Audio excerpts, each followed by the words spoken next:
Alright, good day guys. Welcome back to another episode of Six Can Fix. Today we're going to be doing a brake pad change on the front brake disc right here. These are the brakes here for the side and the next side. Also we're going to be doing the end sway bar end link replacement. These right here. That goes here on this new shock. Remember the shock we changed? So now we're going to change this end link. So this will be again for this 2005 Chevy Cruze, Chevy Cobalt, my bad. And we're gonna just do the front because this has drum brakes in the back. As you can see, it doesn't have this, so we're gonna just do the front. So we're coming back here. So that's the tools we're gonna need. We're gonna need hefty flathead screwdriver, 14 for loosening this part right here, to remove the caliper to get to the pads. We're gonna need that's about it. And you're gonna need an 18 for this right here to get these two off, to replace these as well. So we're gonna get to that and show you guys how to do that. Alright, so when you're taking off these pads, there are some ways you can do it. Now these usually have a tool where you can when you lose the caliper, you could use the tool to press it in. I'll put that in the description below so you can know where to get them from on Amazon. But I do not have such tools, so what I'll have to do is use this. This is my handy flathead. So what you're gonna do? Most calipers have this hole right here where you can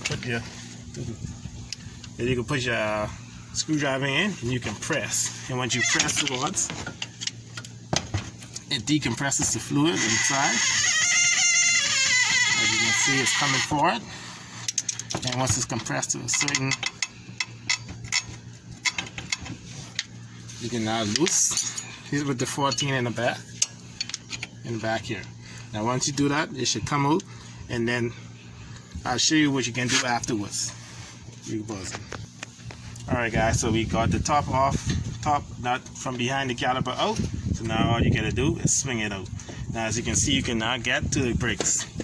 And if you look here, this right here is your piston, which pushes out towards the pads and closes these pads. Every time you press brakes, fluid runs through this line here, comes into here, fills up in here, and pushes this piston out.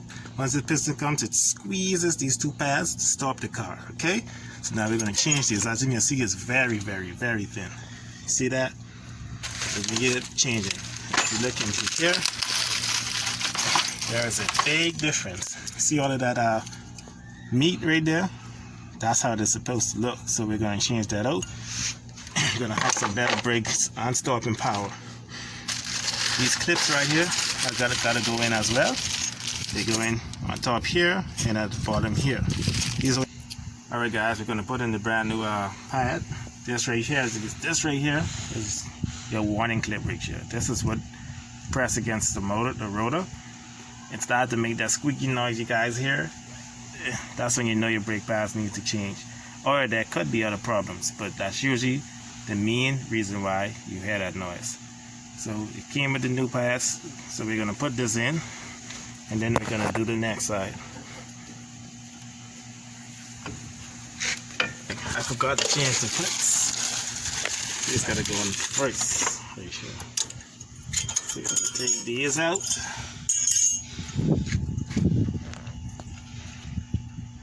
Take out these clips right here.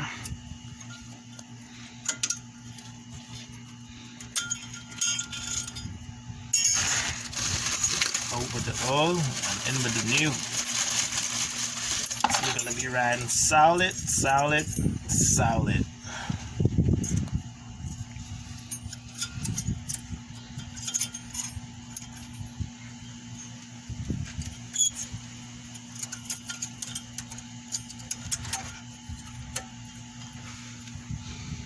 Boom.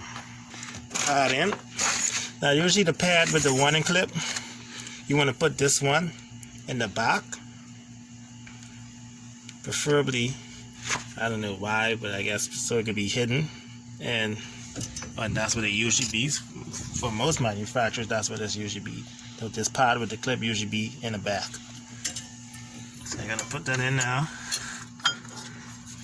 And then good, right? So now,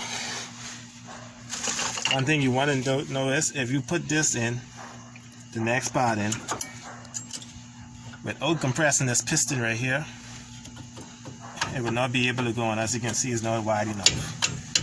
So what I usually do is, since I don't have the tool, we leave this back part on, and put it on, and then you finish, squeeze it like that. So I'm going to put the screw on.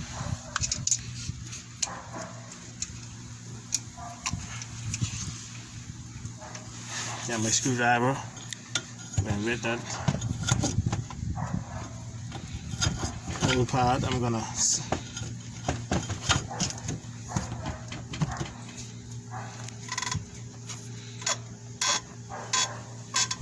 squeeze it until it comes out.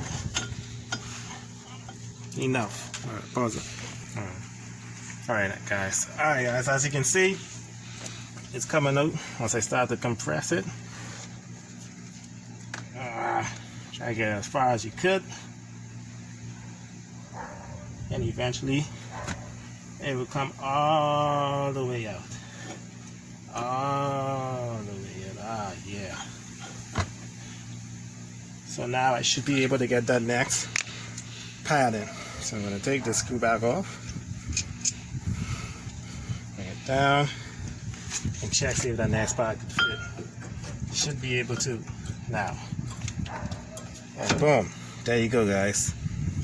And now we just tighten back up and go on to the next side. And that's how you change the pads. Like I said, this is a Cobalt, but this system usually is in most vehicles, in modern day vehicles, so you can do the same process. Like I said, I'll leave the link in the description to where you can get a brake pad kit, whereas you can use that to compress the pistons and make your job way much more easier.